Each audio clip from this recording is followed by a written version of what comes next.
하나님께서 우리에게 주시는 말씀은 스가랴 1장 7절에서 21절까지 말씀입니다. 다리오 왕 제2년 11째 달 곧 스바돌 24일에 이또의 손자 베레가의 아들 선지자 스가랴에게 여호와의 말씀이 임하니라. 내가 밤에 보니 한 사람이 붉은 말을 타고 골짜기 속 화석류 나무 사이에 섰고 그 뒤에는 붉은 말과 자줏빛 말과 백마가 있기로. 내가 말하되 내 주여 이들이 무엇이니까 하니 내게 말하는 천사가 내게 이르되 이들이 무엇인지 내가 내게 보이리라 하니 화석류 나무 사이에 선 자가 대답하여 이르되 이는 여호와께서 땅에 두루 다니라고 보내신 자들이니라. 그들이 화석류 나무 사이에 선 여호와의 천사에게 말하되 우리가 땅에 두루 다녀 보니 온 땅이 평안하고 조용하더이다 하더라. 여호와의 천사가 대답하여 이르되 만군의 여호와여, 여호와께서 언제까지 예루살렘과 유다 성읍들을 불쌍히 여기지 아니하시려 하나이까. 이를 노하신 지 70년이 되었나이다 하매 여호와께서 내게 말하는 천사에게 선한 말씀 위로하시는 말씀으로 대답하시더라. 내게 말하는 천사가 내게 이르되 너는 외쳐 말하기를 만군의 여호와의 말씀에 내가 예루살렘을 위하여 시온을 위하여 크게 질투하며 안일한 여러 나라들 때문에 심히 진노하나니 나는 조금 노하였거늘 그들은 힘을 내어 고난을 더하였음이라. 그러므로 여호와가 이처럼 말하노라. 내가 불쌍히 여김으로 예루살렘에 돌아왔은즉 내 집이 그 가운데에 건축되리니 예루살렘 위에 먹줄이 쳐지리라. 만군의 여호와의 말이니라. 그가 다시 외쳐 이르기를 만군의 여호와의 말씀에 나의 성읍들이 넘치도록 다시 풍부할 것이라. 여호와가 다시 시온을 위로하며 다시 예루살렘을 택하리라 하라 하니라. 내가 눈을 들어 본즉 내게의 뿔이 보이기로. 이에 내게 말하는 천사에게 묻되 이들이 무엇이니까 하니 내게 대답하되 이들은 유다와 이스라엘과 예루살렘을 흩뜨린 풀이니라. 그때 여호와께서 대장장이 4명을 내게 보이시기로. 내가 말하되 그들이 무엇하러 왔나이까 하니 대답하여 이르시되 그 뿔들이 유다를 흩뜨려서 사람들이 능히 머리를 들지 못하게 하니 이 대장장이들이 와서 그것들을 두렵게 하고 이전의 뿔들을 들어 유다 땅을 흩뜨린 여러 나라의 뿔들을 떨어뜨리려 하느니라 하시더라. 아멘. 스가랴서를 보시면 8번의 환상이 등장을 하는데요. 그래서 스가랴서를 묵시로 그렇게 보기도 합니다. 본문 말씀은 그 중에 이제 첫 번째, 두 번째 환상에 대한 말씀인데요. 먼저 이 첫 번째 환상에서 중요한 부분은 땅에 두루 다니라고 하나님께서 보내신 자들의 보고로 시작이 되죠. 그들의 보고가 무엇입니까? 바로 온 땅이 평안하고 조용하더라는 것이죠. 이 말씀을 보면 그게 왜 이런 생각이 드실 수도 있어요. 왜냐하면 세상이 평안하고 조용한 건 좋은 일이죠. 근데 여기에는 문제가 하나 있습니다. 그게 뭐냐면요. 지금 유대인들의 형편은 어떻습니까? 지금 유대인들의 형편은 하나님께서 말씀하신 대로 이제 예루살렘으로 돌아오긴 했지만 이들의 삶은 굉장히 팍팍하죠. 지금 이스라엘 백성들을 바벨론에서 돌아오게 하셔서 이스라엘을 회복하고 예루살렘을 회복하기 위해서 일단 성전부터 지으라고 말씀을 하셨는데요. 성전은 기초만 놓여 있습니다. 그리고 바벨론에 읽어놓은 그 모든 것들을 다 포기하고 내려왔지만 지금 이스라엘 백성들의 삶은 곤고하기만 해요. 여전히 이방인들의 위협과 그들과의 이 갈등 속에서 위태롭게 살아가고 있습니다.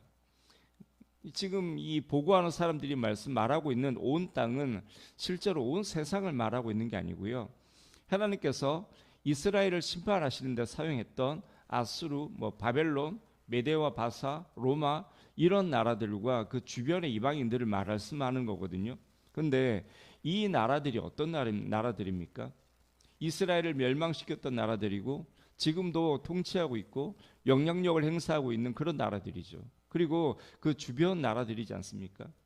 그러니까 지금 선민 이스라엘은 예루살렘으로 돌아왔는데도 전혀 평안하지 못한데 그들은 평안하도록 그러니까 이스라엘 백성들을 평안하지 못하도록 만든 이 장본인들은 오히려 평안하더라, 이 말이거든요. 그러니까 이게 문제가 되는 거예요. 그래서 15절에서 하나님은 그들에게 크게 진노하시면서 또 그들 때문에 심히 진노하고 있다고 말씀을 하시는 거죠. 하나님께서 왜 심히 진노하기까지 하시냐면, 지금 이 이방 나라들, 그러니까 오늘 성경에서 말씀하고 있는 온 땅에 속하는 이 나라들은 하나님이 분명히 그들을, 이스라엘을 심판하시기 위한 도구로 사용하시긴 했어요. 한데 이 사람들은 하나님의 마음보다, 하나님께서 생각하셨던 것보다 훨씬 더 심하게 이스라엘을 대했던 거죠. 그것 때문에 하나님은 지금 심하게 진노하고 계시는 거죠. 우리가 이렇게 생활을 살아가다 보면 어떤 사람들을 내가 좀 갑의 위치에서, 내지는 나에게 처분권이 있는 상태에서 누군가를 대할 수 있는 그럴 때가 있거든요. 이럴 때 성경은 분명히 우리에게 가르쳐 주시는 게 뭐냐면, 하나님은 진노하라고 말씀하신 그 대상이 아닌 경우에는 우리에게 요구하시는 것은 사랑과 긍휼이에요. 하나님 늘 그렇게 대해 오셨어요. 심지어 우리가 하나님께 범죄했을 때조차도, 하나님께 끊임없이 범죄하고 범죄해서 더 이상 도무지 그냥 지켜볼 수 없는 그런 지경이 되었을 그때에도, 그래서 징계가 아닌 심판을 하고 계시는 그 순간에도 하나님은 우리에게 긍휼을 베푸셨던 그런 분이세요.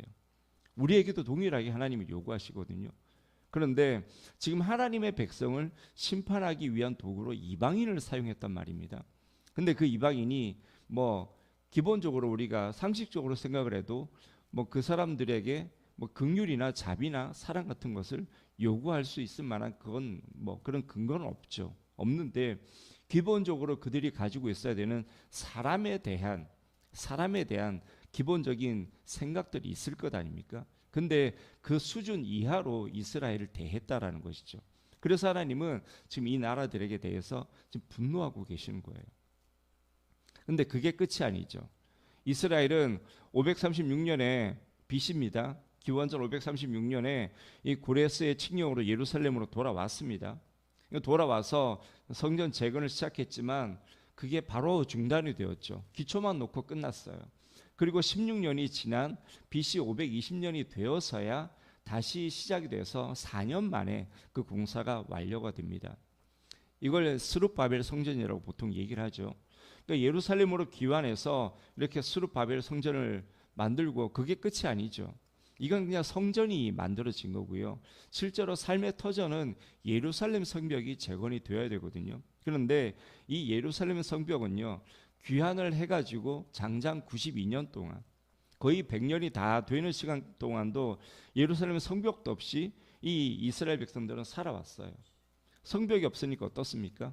이방인들이 그냥 아무 때나 쳐들어올 수 있어요. 수시로. 그래서 농사를 지어놓으면 추수할 때가 되면 쳐들어와서 다 빼앗아가고, 사마리아인들이 수시로 쳐들어와가지고 위협을 하고 협박을 하고 괴롭히고 그랬어요. 그러니 이 예루살렘으로 돌아온 백성들의 삶이 어땠겠습니까? 이 예루살렘에 살았던 성도들의 삶은 정말 팍팍한 삶이었거든요. 그런데 학개서 말씀을 보면은요, 1장 4절에서 이 학개 선지자가 이 유대인들에게 뭐라고 말씀을 하냐면은요, 이 성전이 황폐하였거늘 너희가 이때에 판벽한 집에 거주하는 것이 옳으냐, 이렇게 말씀을 해요. 이 말씀을 잘못 오해를 하면은요, 지금 성전은 기초만 놓인 상태로 있는데 예루살렘에 살고 있던 유대인들은 엄청 좋은 집을 지어놓고 그렇게 사는 것처럼 보이거든요. 근데 실상은 그렇진 않았어요. 진짜 판벽한 집, 좋은 집을 짓고 사는 사람들은 부유층, 귀족들 몇몇만 그랬지, 대부분의 성도들, 일반 백성들은 그렇지 않았습니다. 그래도 사람이 사는 집이지 않습니까? 아무리 하루 이틀 살 집, 변변치 않은 그 건축 재료들밖에 없다고 하더라도 그냥 하루 이틀 살고 끝날 집이 아닌데, 그래도 좀 멀쩡하게 수리를 하더라도 해야 되지 않겠습니까? 그러니까 폐허가 된 땅에서 성전은 그렇다 손 치더라도 그냥 사람은 먹고 살아야 되니까 일단 집이라도 어떻게 비도 좀 피해야 되고, 그죠? 추위도 좀 막을 수 있어야 하잖아요. 그래서 손을 보기 시작한 것이 16년째 그렇게 손을 보고 있으니까 어떻겠습니까? 아무리 건축 재료가 없더라도 집이 좀 그래도 변변한 집 같은 모양을 갖추기 시작했지 않겠습니까? 지금 그걸 말하고 있는 거예요. 성전은 지금도 여전히 폐허인데 너희들의 집은 그렇게 멀쩡해도 되냐? 지금 이 말씀을 하고 있는 거예요. 그런데 집은 그렇게 해놓고 산다고 해도 나머지 삶은 어떻겠습니까? 정말 팍팍한 삶이거든요. 그런데 이스라엘을 그렇게 멸망시킨 이방인들은 평안하다고 하니, 그죠? 14절에서 하나님께서 그 시온을 위해서 질투하실 수밖에 없는 거예요. 한마디로 하나님도 화가 나시는 거죠. 그것도 심하게 화가 나시는 거예요. 여러분, 우리 하나님은요, 우리의 아버지 되심을 믿으시기 바랍니다. 그렇기 때문에 우리가 하나님 앞에 범죄할 때, 비록 하나님은 인생 채찍과 이런 막대기로 우리를 치신다고 해도 우리를 심하게 죽이는 상황까지 몰아넣지는 않으시거든요. 시편 118편 18절에서 이렇게 말씀하시잖아요. 하나님은 우리를 심히 경책하셨어도 죽음에는 붙이지 아니하시는 분이라고 말씀합니다. 고린도후서 4장 9절에서 핍박을 받아도 버림바 되지 아니하며 거꾸로 뜨림을 당하여도 망하지 아니하도록 하시는 분이 바로 우리 아버지 하나님이세요. 당연히 우리를 사랑하시기 때문이고요. 그 사랑 때문에 징계 중에도 긍휼을 베푸시는 분이 바로 하나님이십니다. 우리 대부분은 다 이 사실을 알고 있죠. 특별히 우리 중에 믿음이 좋으신 분들은 이걸 또 믿음으로 받아들이시고 환난 중에도 찬양하시고 고난 중에도 감사하시고 믿음으로 이 모든 어려움들을 고난들을 인내하며 이겨내는 분들도 계세요. 그런 분들은 그게 시험이 되었든 아니면 설령 진짜 징계로 인한 그렇게 당하게 되는 어려움이라고 해도 뭐가 됐든지 간에 영적으로 매우 유익하게 될 줄로 믿습니다. 그런데요, 아무리 믿음으로 이 모든 상황을 받아들인다고 해도 유쾌한 어려움은 이 세상에 존재하지 않죠. 믿음의 찬양을 드린다고는 하지만 그 찬양이 어디 멀쩡한 찬양이겠습니까? 눈물에 촉촉히 젖은 찬양이지 않겠습니까? 감사는 하고 있지만 그게 우리가 생각하는 그런 감사겠어요? 눈물로 빚어진 그 기대와 소망으로 채워진 감사이지 않겠습니까? 겉으로는 감사하고 찬양하고 있지만 힘든 거는 힘든 거예요. 그래서 대놓고 힘들다고는 못하니까 하나님 앞에 와서 그렇게 울 수밖에 없는 건데요. 믿음으로 모든 어려움을 받아들인 분들도 그런데 머리로만 아시는 분들은 어떻겠습니까? 이때 말입니다. 나를 힘들게 하고 내가 겪지 않아도 될 어려움을 겪게 만드는 그 장본인들은 얼마나 원망스럽고 밉겠습니까? 지금 내가 처해 있는 이 상황이 얼마나 억울하고 기가 막히겠습니까? 믿음으로 모든 상황을 받아들여도 이런 마음이 드는 것은 어쩔 수가 없거든요. 그런데 심지어 머리로만 이해하시는 분들은 어떻겠어요? 뭐 말로 다 표현하기도 힘들죠. 그런데요, 이때 우리가 기억해야 되는 한 가지가 있는데요. 그게 뭐냐면 이 모든 상황 속에서 하나님은 나보다 더 분노하신다라는 거예요.